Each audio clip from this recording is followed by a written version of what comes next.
նախկինում սպա, ով հիմա հաշմանդամություն ունի, ինքը ասում էր, որ ես կարծում եմ, որ ես կարող եմ ծառայել բանակում։ Ես էլ ասում եմ, որ այո, ես էլ եմ համաձայն, որ կարող եք ծառայել բանակում։ Ժամանակագրորեն համընկել էր այժմ զին հաշմանդամություն ունեցող նախկին ծառայողի հետ զրույցից 2 օր առաջ, ինչպես վարչապետն է պատմում, Պաշտպանության նախարարությունում էին հարցը քննարկել։ Տեխնոլոգիական սրընթաց զարգացման այս օրերում հաշմանդամություն ունեցող մարդուն էլ կարելի է բանակ ծառայության տանել, ըստ Նիկոլ Փաշինյանի խոսքի։ Օրինակ, կարող է արդյոք լինել անօթաչու թռչող սարքի օպերատոր։ Կարող է լինել։ Եվ այլն եւ այսպես շարունակ։ Նկատի ունեմ մենք այդ ուղղությամբ գնում ենք եւ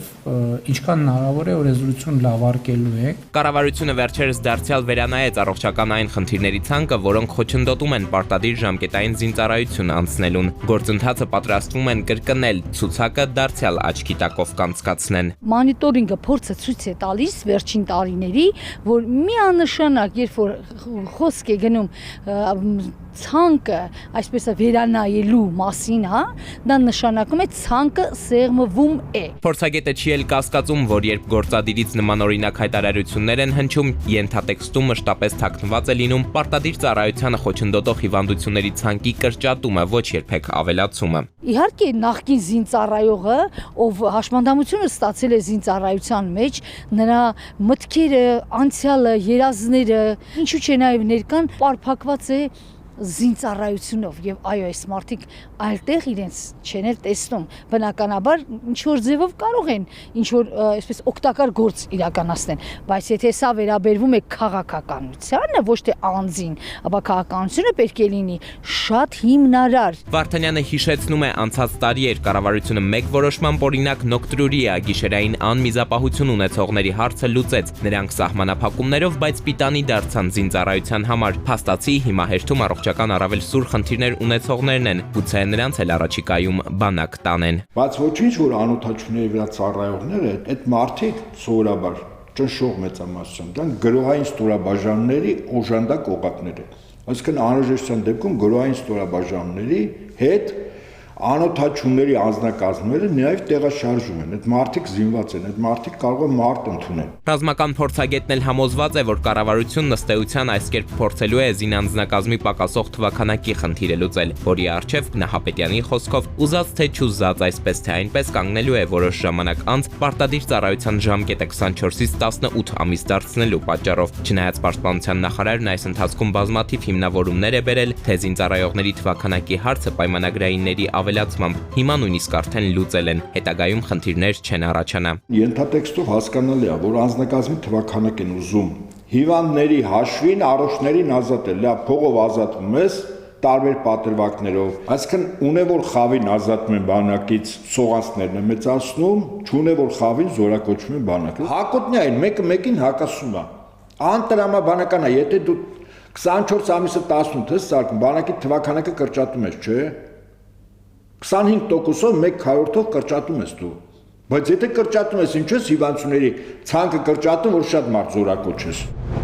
Ինչպես է սահմանվելու ծառայության շրջանակը, ինչ գործառույթների մասին է խոսքը, բացառությամբ անօթաչու սարք կառավարելը։ Այս հարցերի պատասխաններն առայժմ հնարավոր է գտնել բացառապես փորձագիտական գնահատականների տեսքով, ինչպիսին կլինի կառավարության որոշումը, ժամանակը պետք է տա հարցի պատասխանը։ Մինչև այդ իրավապաշտպան ու փորձագետ նկատում են. Ընտրական իրավունքի իրացման համար համապատասխան հարթակներ, հա թեքահարթակներ այդպես էլ բոլոր տեղերում չկառուցվեցին, որը ավելի նպատակահարմար, այսինքն ավելի հեշտ էր անել տարիների ընթացքում, իսկ բանակի մասին, հա բանակի նման կառույցի մասին, որտեղ շատ ավելի խնդիրները ավելի շատ են, որտեղ ենթակառուցվածքների խնդիրներ կան, որտեղ հարմարվելու, անձանց հարմարվողականության ապահովման հարցն է առաջանում, բնականաբար այստեղ ունենալու ենք ավելի մեծ խնդիրներ։ Հաշմանդամություն ունեցող մարդիկ նույնիսկ ուղղակի աշխատանք, այսպես ասած, առօրյայում չեն գտնում, ոչ զինվորական, ասենք, կյանքում չեն գտնում։ Մեկ էլ մենք հիմա որոշել ենք, որ նրանք պետք է գնան ծառայել։ Մյուս կողմից իշխանությունները օրակարգային են դարձրել պրոֆեսիոնալ բանակի հարցը, որ ծառայությունը մեր զինված ուժերում դառնա մասնագիտություն, ոչ թե պարզապես քաղաքացիական պարտքի կատարում։ Բանակը հիմնականում համալրվի վարձատրվող պայմանագրային զինծառայողներով, ոչ թե պարտադիր զորակոչով։ Եթե դիտարկենք հարցը ներառականության սկզբունքից ելնելով, այո, անձինք կարող են ունենալ եւ ցանկալի է, որ անձանց տրամադրվի հնարավորություն իրենց ընտրությամբ անցնելու զինվորական ծառայության, եթե իհարկե առողջական վիճակը թույլ է տալիս։ Եթե մենք մի կողմից ասում ենք, որ Հայաստանին պետք է պրոֆեսիոնալ բանակ, պետք է կազմավորվի պրոֆեսիոնալ բանակ, մենք պետք է խոսենք պրոֆեսիոնալ բանակին ուղղված քայլերի նպատակահարմարության մասին։ Ինչու ենք հարցի քննարկումը սկսում բովանդակության կեսից եւ ոչ թե սկզբից, հարցնում է իրավապաշտպանը, նկատի առնելով, որ մինչեւ հաշմանդամություն ունեցողների զինվորական ծառայության, նրանց ներուժն ու կարողությունները պաշտպանական ոլորտում օգտագործելու մասին խոսելը նախ պետք է հայտարարել, որ գործընթացը կմեկնարկի օրինակ ուսումնական փուլով։ Հաշվի առնելով տարիներ շարունակ բանակում արձանագրված խնդիրները, սկսած առողջական խնդիրներից, որոնք բանակում ավելի մեծ հակում ունեն խորանալու, այսինքն հաշվի առնելով այս բոլոր հանգամանքները, մենք պետք է արդեն մտածենք, թե ինչքանով է նպատակահարմար, օրինակ հաշմանդամություն ունեցող անձանց ներգրավել զինվորական ծառայության մեջ, եթե շատ կարևոր հարց է, եթե այնտեղ ապահովված չեն օրինակ